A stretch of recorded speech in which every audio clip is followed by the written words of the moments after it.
Streaming killt den Videostar. Wir wollen über Streaming reden und die Zukunft des Streamings. Im Frühjahr ist der US-Streaming-Dienst Starzplay von Starz an den Start hier bei uns in Deutschland gegangen. Starz, das ist ein kanadisches Medienunternehmen, bekannt auch für Lionsgate Entertainment. Wir sprechen jetzt mit Superna Kalle, Executive Vice President International Digital Networks bei Starz in Santa Monica, und sie verantwortet dort die globale Expansionsstrategie für ihr Unternehmen. Sie berichtet direkt an Starz-CEO Jeffrey Hirsch. Zuvor war Kalle Senior Advisor für verschiedene US-Medienkonzerne, darunter Starz, Lionsgate, CBS, Showtime. Zudem arbeitete sie 16 Jahre lang als Senior Vice President für Sony Pictures Television in Kalifornien, und sie wurde auch mehrfach ausgezeichnet als Most Powerful Woman in Cable. Hello, Superna. Hello. Superna, most powerful woman in cable. That sounds like the Avengers. What kind of a superpower would you like if you would have one? If I could have a superpower to control elections. To control elections. Oh, deep subject. We try to avoid that. This is like a family show here, so we don't want to go into too deep into politics. All right.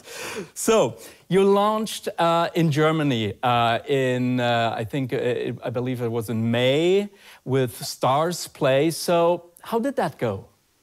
So when we launched with Amazon as our partner through Amazon channels, and that was in May of 2018, and it went really well. Since then, we launched our direct-to-consumer app.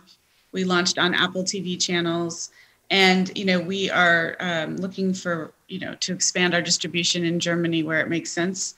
But we've been very, very, very pleased with the response the German audience has had for our service, both again through our D2C app as well as through our partners Apple and Amazon. To those who do not have Apple or Amazon, can you describe what Starzplay actually offers? What kind of shows do you have, and why should we look out for Starzplay to have on our set-top box? Yeah, so Starzplay is, we do one thing and we do it very well. So we bring the best of global SVOD to consumers in Germany and other countries. And so we take everything that Starz produces domestically. So shows like Power, The Spanish Princess, or Seduced, we bring them to our platform, but then we also buy from lots of other places. So we have shows like The Capture or Killing Eve, which appear on other networks in the US, but are fantastic, great drama and serialized that are perfect for SVOD consumption. And so we bring those to our services. So your particular role within Starz or Starzplay is to bring your content like all over the globe, into every living room for that matter. So you have conquered Germany, you are in France and Spain and UK, obviously. So who's next? Who's missing on your list? We're in Italy, we're all over Western Europe. For some reason, we're missing Portugal, so I think someday we'll do that. We're in Latin America, everywhere. We're in Canada, India, Japan, obviously in the US. And so we are always looking at new territories to expand into. So slowly but surely we will take over the world, I hope. Sure. So where are you with that right now? I read somewhere you aimed for 15 to 25 million subscriptions outside the US. So where are you at right now? So we're well on our way. We don't really release specific numbers, but we are well on our way to achieving that goal. Each quarter we grow more and more, and I'm very pleased with the growth overall. When we started the group, it was quite a task ahead of us. We started from literally just nothing. And so now we're in 50 countries and it's going incredibly well. I forgot to mention, we're also in the Middle East and North Africa through a sister joint venture company called Starzplay Arabia. So we've covered and conquered a good chunk of the countries out there. And now our job is to really get that brand out there to make sure that people know that we bring the best of global SVOD to the home. We do not have children's content or family content of any kind. We really do premium SVOD as that layer on top of people's packages, whether you have a bunch of SVOD services that are very basic, almost like basic cable, like Netflix or Amazon. We're a great, thing right on top, premium layer for €5. And similarly, if you've got a sports package or pay TV, whatever it is, we can fit into that as that premium layer for adults. You know, we really do lean heavily into sex and violence and drugs and crime and thriller and kind of all of the vices you can imagine. And so that's what we bring to audiences every day. So what is your target audience? I mean, thrillers and crime and sex, I don't know if that is something that's for everyone. I totally agree with you. But, you know, we're squarely aimed at 18 and up. And so shows like Killing Eve or The Capture, Normal People, Castle Rock, Dublin Murders, these types of shows really do resonate with European audiences in particular and in Germany specifically. Killing Eve was our #1 show in Germany, and it's just a fun ride. And that is just, you know, just a cat and mouse thriller that is done in a very comedic way that makes it really fun. That sounds just terrific. That sounds just like what Germans watch for breakfast. But do Germans actually watch different content than, let's say, the Spanish audience or the French? Yeah, there's definitely differences for sure. Like what? Our content is a little bit different in that we don't have Killing Eve in every country. We have it here in Germany. And so that was, of course, going to be #1. The Capture has done extremely well here, and that wasn't necessarily the case in some of the other countries. Some of the movies that do well in Germany do well everywhere, like John Wick, for example, always does well everywhere. But there's certain ones that I think in Germany, you know, there's a specific, I don't know how to explain it, a very specific way of looking at the world, I think, that Germans have that resonates well with our programming. Oh, please explain.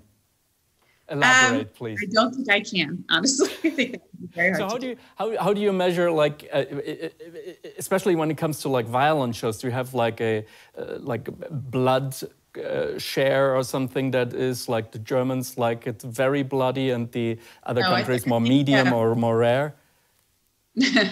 I think more medium and certainly more cerebral. You know, Mr. Mercedes again is a story of a serial killer that did very well in Germany from Stephen King. And so I think there's just a lot of shows and films that have a lot of crossover with other audiences in Europe, for sure. Are you also trying to produce local, like regional content, or are you saying no, we leave that to Netflix and to Amazon? No, we recently greenlit 4 shows in Spanish, 2 from Mexico and Latin America, and then 2 from Spain. Germany's definitely on our radar. There's one particular project we're looking at closely. It's a little too early to talk about it just yet, but Germany's absolutely on our radar without question. Germany is a tough market, I suppose. We have like this huge amount of public broadcasting stations, which is kind of expensive, people say. And then we also have like all the big players here in Germany already. Don't you think the market is very crowded? I think the market is crowded if you're trying to be general entertainment, for sure. You know, we are, again, that ultra premium space that I don't think anybody else is doing. HBO, I would have said 5 years ago, absolutely. Same thing with Showtime, but neither of those are what they were before. So Showtime has swallowed up inside of, you know, some of the other services that are part of the Viacom family, and HBO is becoming a lot more broad. And so we do what we do very well, and it's all we do. And so we don't try to be, you know, we don't have reality or cooking or you know, anything other than what we are, which is that ultra premium drama. And so that does resonate very well with consumers. And, you know, I think for us, as we start to increase our local programming as well, again, fitting that brand, you know, I think it'll be a recipe for success. Shall we do a little experiment? Sure. Yes? Okay. So try to sell me Starzplay. I do have at home. Okay, let's start. I have Netflix. I have Amazon Prime. I have Apple TV, which sucks. I have Disney Plus, which I'm not sure if I'm gonna extend it after the first year.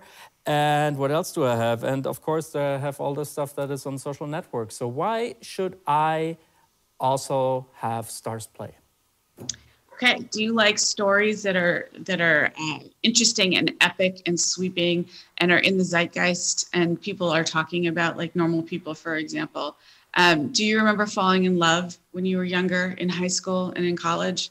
Because if you can remember and think back to your first love, watch Normal People. It will transport you there back in no time whatsoever, and you will feel all those feelings all over again and relive your childhood with Normal People. Okay, let's switch. That's not your thing? Do you like crime and thriller and mystery and espionage and kind of that whole salacious underground world that everybody wishes they were a spy or a secret assassin?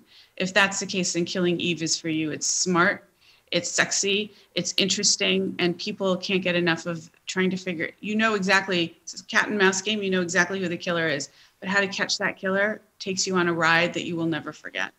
So shows like that nobody else has, where we have exclusive content, both from Starz, as I mentioned, and other studios, they will take you to a place that no other service can. How's that? You're good. You are good. You almost had me, but I'm definitely gonna check it out. But you know, like people have plenty of subscriptions by now. Sure. You know that, right? Yeah. So. Do you think that they will actually go for a fourth or for a fifth subscription? Do you? I think it depends on how pay TV continues to erode in the country. Frankly, you know, in the U.S. it's like a cliff, like this. I think it's slower in other countries depending on the price point for pay TV. I think that Germans in general love local content a great deal, and so it'll be longer before people are willing to cut that cord. Incidentally, I lived in Germany for a short while, a long time ago. Oh, yeah. Where at? Like I was in Weiblingen, which is a small town near Stuttgart. Oh, wow. Studying. No, in any case. Yeah, what are you doing in LA? I mean, when you could live in Böblingen. Seriously. Weiblingen, yeah, it was fun for sure. Okay. But you know, I think that we're priced at $4.99. We're not 7, 8, 9, 10 euro. You know, where we have, I think, a very strong price point. And you know, we do something that I don't think anyone else does. The exclusivity of content that we have, I think, is pretty amazing. Everything, of course, is dubbed into German. And I do think that people have 3 or 4 stacks in their home because, like, you are an adult who's not going to keep Disney, right, for very long unless you have small children in the house. Not everybody does. And people want something for themselves that they can watch late in the evening, not necessarily with their children all the time. Plus, you're not that expensive, are you? That's right. That's exactly right. Okay. But see what you were just saying, pretty much Jeffrey Katzenberg also said, like, 6 months ago when Quibi started and Quibi already folded. You know, he said it's like that comes on top, that is not competing with Netflix, it's like something different, and it doesn't cost that much. So it didn't really work out that well, did it? Short form is very different from long form, I think. I think having 6-minute episodes or 10-minute episodes or whatever versus, you know, your full drama, whether it be 30 or 60 minutes, I think is a very different proposition for people. You know, you sit in your living room and you lean back and you watch something entertaining versus watching something on your mobile device that's very active. I think it's a completely different value proposition between Quibi and ourselves. So who would you say would be your biggest competitor then, if it's not Netflix, if it's not Amazon or Apple or Disney? I think, you know, our competitors, I don't know that there are a lot that do what we do 100% of the time, meaning drama and premium content. Premium content is expensive. It's got certain production values to it. It's sweeping and epic in its storytelling. The actors are phenomenal. The casts that we have are phenomenal. I don't know that anyone else does this, other than, of course, your HBOs of the world. But again, you know, they're becoming a little more diluted, I think, than they used to be. Do you remember, I once talked to Reed Hastings of Netflix, and when I asked him that question, like, who are you competing against, like, especially when Netflix just came out here in Germany, I asked him, and he said, sleep. Yes, that's exactly right, for sure, for sure. There's no question. And I've heard him say that. Yeah. TikTok, gaming, sleep, hanging out with your spouse, we're competing with for people's time, ultimately, right? And so you have to make sure that you're spending that time in wisely as a consumer, and you have to make sure that you are giving audiences what they really want as a programmer. Mm-hmm. So what is it what audience really wants? Because like there is a phenomenon called TikTok, and there is a market for short content. So tell me about it. Like on the one hand, like people like the big drama, the big epics, the big like Game of Thrones kind of a thing that is like Wagnerian, like the Ring saga or something, where you sit like 6 hours in an opera house, and like that's television on the one hand. But on the other hand, there's like that short, like snippets of snaps and of Instagram stories and TikTok even. Like TikTok is crazy. I mean, this is like media on steroids. It is media on steroids, no question about it. And so, again, we do not do short form. We do not do user-generated content. There's a place for all of that, and I too enjoy it like everybody else, and my children enjoy it like everyone else. But at the end of the day, when you're in the mood for something different, and to not, again, be that active viewer, but more of a passive and just let a story unfold, we are the right place for that. And, some of the stuff that we have is not, it's not, we're not aimed at male or female, we're aimed at adults. And so I think that's really important, that our audiences are split half and half. But in the end, don't you think that we have reached already, or maybe surpassed like the moment, like the point of subscription fatigue? I mean, like when I come home tonight, like I'm still like stuck in at least 7 shows. Like I'm into Cobra Kai right now. Have you watched that? It's just hilarious. I love Cobra Kai. Right. It's my guilty pleasure, I must say. But I'm stuck somewhere between like episode 6 or 7 of season 1, and there's already season 3 to be produced. And I'm actually happy for the pandemic, because then I can catch up with some TV shows that I always wanted to watch while you are in lockdown and cannot produce any more stuff. So I'm catching up with you guys. So, but how about that? Isn't there way too much content out there for the world to watch? I think that there's a lot of content out there for the world to watch. And I think that's great for consumers to pick and choose and be able to sweep in and sweep out of things that they want to watch. During the first lockdown in Germany and in France and in most of Europe, our consumption went through the roof. Our acquisitions went through the roof. Similarly, as it reached Latin America, the same phenomenon occurred, but we didn't lose subscribers. And that's really, really important. We held subscribers. And, in the past month, in September, we grew tremendously as well, based on a few shows that we had that really knocked it out of the park. And so, including Ghost being one of them, which is part of the Power franchise. And so, we have seen our consumption go up. I expect that will happen in the next 30 days as well, as Europe and specifically France and Germany go on lockdown, unfortunately, again. And so, I think having that wealth of content out there for people to be entertained when they're stuck at home, there's nothing like it. It's a good thing for consumers to have choice. You might like Cobra Kai. You might also like Ghost on Starzplay.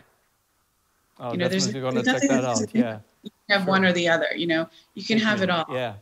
Great. Right. So, but is there something, since you've been around through the first pandemic, like what do the numbers tell you? What does the data show you? What did you learn of the first lockdown? Because you're going to run into the next lockdown in the United States for good. I mean, it's just a matter of time. So how will you approach like the next, let's say, 3 to 4 months? Yeah, a few things that we did when the first lockdown happened. We leaned into an offer that we had already had in the market, meaning a discounted offer. And so we extended that into, it was supposed to end in March. We extended that into April to give people more of a chance to sample our service and hopefully stick which they did, we are starting to spend more and more time and effort really curating content for each country and to be specific about that. And so rather than buying for the globe originally, when we were just starting out, we didn't know what was going to work where. We now have a lot of consumption data, so we can start to buy smarter, and we have been buying smarter, things that will work in Germany or what we're merchandising more and surfacing more versus shows that will work in other countries. We're able to tell now based on the incredible data that we have over the past 2-3 years. And so, as we're honing those pieces of content together, we're putting more and more and more and more exclusive content onto our service each and every day. And so whether it's film or TV, I think the offering is pretty amazing and people should check it out. There is a free trial just for that reason. Check it out, see what you like, and then hopefully you'll find a lot of other shows besides the one that you came in for. Streaming killed the video star, one could say. Streaming killed blockbusters. So what will be killing Netflix? Like, what is next? What do you think will come after? Like we had DVD, we had streaming. So what's coming after streaming? Do you have any vague idea? I don't think streaming is going to go away. I really don't. And I don't think Netflix is going to go away. I think it's a fantastic service that, is the go-to. It's your first stop. Usually when you're trying to find something to watch, people go to Netflix or Amazon. And that's the right thing to do because they are very basic television. When you're in the mood for something a little more grown up, if you will, then Starzplay is the place to go. I can't think of something that's going to replace streaming other than, mandatory sleep of 8 hours a night or something, which will never happen. So, I think these services are around for the long play. I can't imagine a world without Netflix. I can't imagine a world without Disney. Can't imagine a world without Starzplay. Mm. So. I had the chance to talk the other day with Christian Bäsler. He's a German from East Germany, and he's now a big guy in New York. He's running the Complex Networks, which also has a office somewhere in LA, I believe.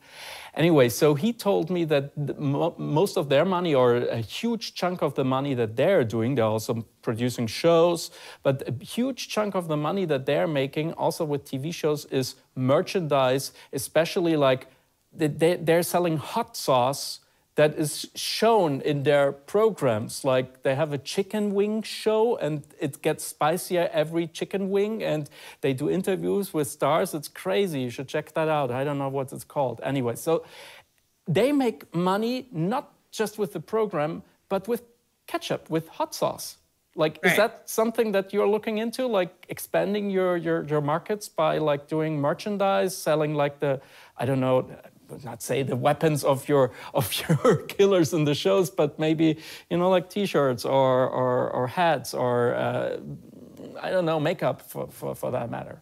Yeah, it's something that we always look at. I don't think that we've done that to date, for sure. But it's, there's always, like, for example, I know the producers of Killing Eve have recently come out with a fashion collection based on the show.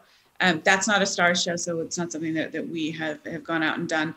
But we are, especially with our Starzplay originals, we're definitely going to be looking at merchandising opportunities coming out of those shows. Talking about merchandise and marketing, I mean, like, people are sick and tired of those, like, interruptions of, like, those old TV ads, like, show, like, I don't know about your kids, you have children. I mean, if they watch, like, regular television and the shows, the programs get interrupted every 3 or 4 minutes with commercials, I mean, that must make them sick to their stomach. So how will, like, advertisement move into that streaming era? Because at one point, there will be no more commercial breaks anywhere. True. And I think advertisers look at that a lot. And so there's a lot of branded advertising that you don't even realize is advertising. But I do think that a lot of advertising has moved on to Instagram and places like that, where it's much more insidious and you can't necessarily tell that it's an ad or it's not an ad. We don't have advertising, so it's not part of the industry that I follow super closely. But I will say that when we are placing our media and buying media, we spend most of our money on digital, not necessarily on television, and outdoor, of course, and of course we pulled back on outdoor as people were locked in a little bit more, and that changes over time, certainly as COVID gets impacted here and there.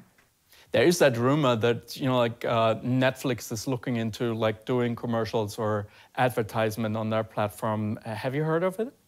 I've heard the rumor. I've also heard them deny it vehemently. I can't imagine they'll do that anytime soon. I really don't see that either, but you never know with Netflix. So, but that's not something that you discuss at Starzplay? No, we're premium television. We're very clear on that. Okay. How about like product placement? Is that something, because I think like in the future, maybe the people are actually kind of okay with, like having the bottles, for instance, like we have this wonderful German St. Georg's Quelle here, and it's coincidentally right in front of me. So do you think we have something like that in the future, whereas like all the streaming platforms will be sponsored by product placement? I think movies forever have been, part and parcel of product placement as part of how they budget a film. On the production side of things, I don't know enough about product placement in television to really speak to that. But yeah, sure, absolutely. I think product association is critical for advertisers, no question. Last question. Looking at the next generation of media consumers, what can we learn from our kids, from teenagers, how they, just juggle with all these different kind of, they have been used to FOMO, like fear of missing out. and is there something that we can actually learn from how they digest their media consumption? Yeah, I think, something that I read yesterday with Disney putting in a watch together or share button right on the streaming platform so they can share the content that a particular person is watching. You can just hit this plus button and send it out to your friends saying, hey, I'm watching this, it's cool or whatever.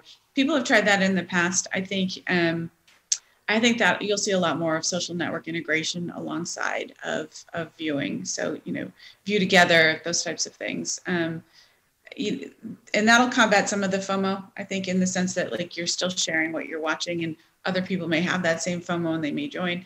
Just the whole social networking component of how our children live every single day, where if it's not on Instagram, did it really happen?